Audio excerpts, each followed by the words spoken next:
You have a error in the Tiny 2 due to increased traffic. Okay, we are going to solve this problem, okay, in the Tiny 2 step by step, okay.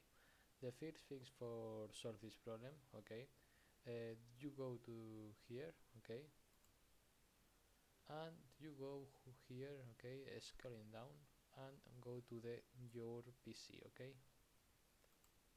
Go here and go to the C, okay. Click and go to this carpet, okay, and here, okay, you go to the carpet of this Tiny 2, okay.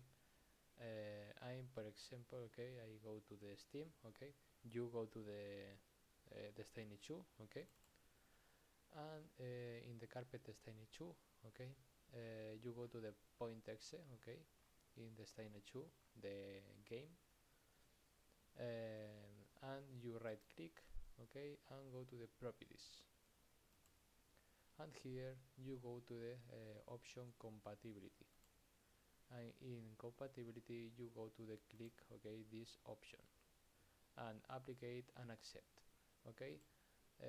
Here, okay, you right click now, okay, and you run as administration, okay.